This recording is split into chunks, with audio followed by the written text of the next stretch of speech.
नमस्ते, hello and welcome back to Vision Economics Academy. आज हम शुरू करते हैं chapter number 8 income determination and multiplier from macroeconomics. Chapter number 7 हमने 5 भागों में डिवाइड किया था और वो कोर्स खत्म हो गया। आज हम शुरू करते हैं chapter number 8। Remember 7, 8, 9 chapter inter related है और बहुत ही महत्वपूर्ण है बोर्ड एग्जाम को मद्देनजर रखते हुए। आज हम करने जा रहे हैं इनकम डिटर्मिनेशन एंड मल्टीप्लायर, जहां कीन्स बोलते हैं कि इकोनॉमी इक्विलिब्रियम में कब होता है, जब aggregate demand is equals to aggregate supply होता है। एग्रीगेट डिमांड क्या है, हमने पिछले क्लास में भी किया था, C प्लस आई होता है। एग्रीगेट सप्लाई क्या होता है, C प्लस एस होता है। तो कीन्स ने बोला जब aggregate demand equals to aggregate supply होगा तब इक्विलिब्रियम होगा। ओके, और इनको C plus I equals to C plus S भी लिखते हैं। C gets cancelled, S equals to I भी कर सकते हैं। तो according to Keynes there are 2 approaches जिसके द्वारा हम इक्विलिब्रियम दे सकते हैं। वो है aggregate demand aggregate supply approach और saving equals to investment approach. और आज के क्लास में हम aggregate demand equals to aggregate supply करेंगे। ओके, सो इकोनॉमी में इक्विलिब्रियम देखने का फर्स्ट अप्रोच जो है aggregate demand equals to aggregate supply है। ठीक है, हालांकि इसी से डिराइव किया गया है सेविंग इक्वल्स टू इन्वेस्टमेंट भी, वो हम अगले क्लास में देखेंगे। ठीक है, तो कुछ बेसिक चीजें जो अजम्पशन है वो देखते हैं। अजम्पशंस इंपॉर्टेंट है और हमने डिस्कस कर ही चुके हैं। एक्चुअली 2 सेक्टर होता है जिसमें हम स्टडी कर रहे हैं, house holder firms. Investment autonomous होता है, प्राइस लेवल आपका कांस्टेंट रहता है, प्राइस लेवल चेंज नहीं होता है।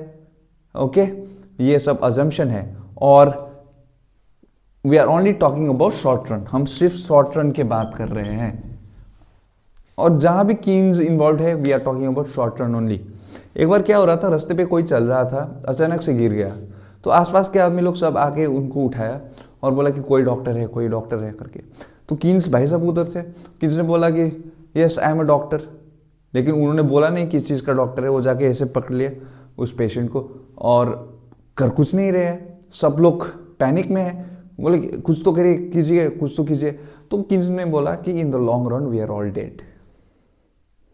उसका मतलब क्या है कि कीन्स का ये फेमस कोट है कि in the long run we are all dead. So Keynes सिर्फ शॉर्ट रन का स्टडी करते थे। So whenever we talk about Keynes we are talking about short run phenomenon. ठीक है, अब aggregate demand equals to aggregate supply approach हम schedule और diagram के द्वारा समझेंगे। देखिए एग्रीगेट डिमांड क्या है, C प्लस आई।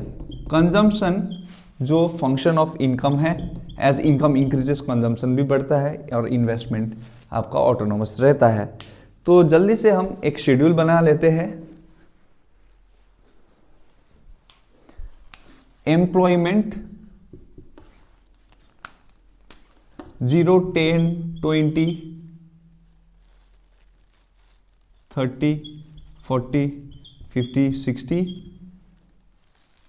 इनकम 0, 100, 200, 300, 400, 500, 600।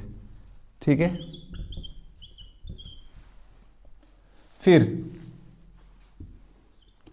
आपका कंजम्पशन 40, 120, 200, 280, 360, 440 और 520। हम वही सेम शेड्यूल बना रहे हैं जो पिछले क्लास में भी किया था। अब इन्वेस्टमेंट हम दे देते हैं 40 कांस्टेंट वाला,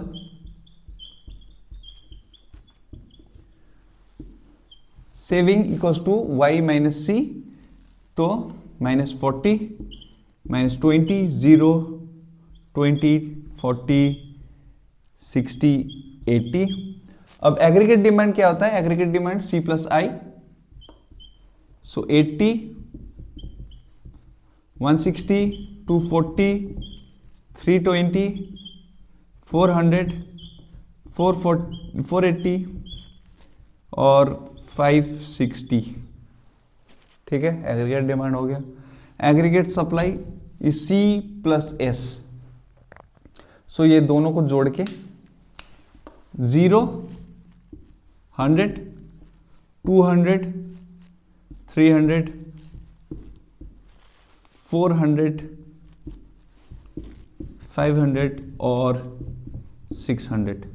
और आप इस शेड्यूल में देख ही सकते हो कि आपका एग्रीगेट डिमांड जब एग्रीगेट सप्लाई से इक्वल हो रहा है, ये पार्ट, तब देखिए saving is also equals to investment. तो ये है आपका equilibrium level of income, employment and output जब aggregate demand is equals to aggregate supply. So हम इक्विलिब्रियम पहुंच गए जहां एग्रीगेट डिमांड और एग्रीगेट सप्लाई इक्वल है, सेविंग इक्वल्स टू इन्वेस्टमेंट भी है, ठीक है, और इक्विलिब्रियम लेवल ऑफ इनकम इतना है, इक्विलिब्रियम लेवल ऑफ एम्प्लॉयमेंट इतना है, ठीक है, ओके। सो थ्रू शेड्यूल हमने तो डिराइव कर ही लिया। अब देखिए इस भाग में aggregate demand is equals to aggregate supply, इसके आगे आपका एग्रीगेट डिमांड क्या है था, एग्रीगेट सप्लाई से ज्यादा था, और इसके बाद आपका एग्रीगेट डिमांड क्या होता है, एग्रीगेट सप्लाई से कम होता है, ओके। तो जब एग्रीगेट डिमांड एग्रीगेट सप्लाई से ज्यादा होता है तो उसका मतलब क्या है कि लोग इकोनॉमी में डिमांड ज्यादा कर रहा है, ठीक है। फर्म्स जितना विलिंग कर रहे हैं, विलिंग है सप्लाई करने में, उससे कई गुना ज्यादा डिमांड कर रहे हैं। तो ऐसे कंडीशन में क्या होगा, जब एग्रीगेट डिमांड बहुत ज्यादा है एग्रीगेट सप्लाई से, तो क्या होगा, इन्वेंटरी कम पड़ेगा और प्रोडक्शन और करने का जरूरत पड़ जाएगा, इसीलिए फर्म्स एम्प्लॉयमेंट बढ़ा देते हैं।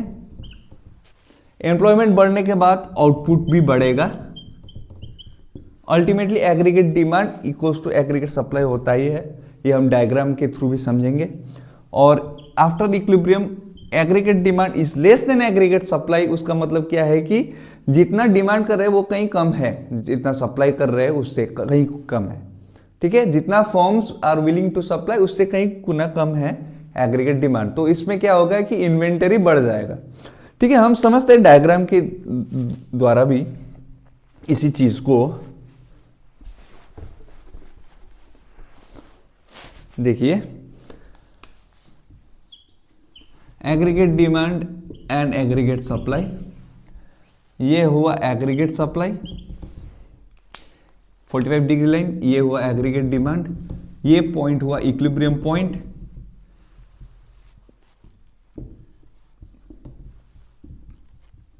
Output and income.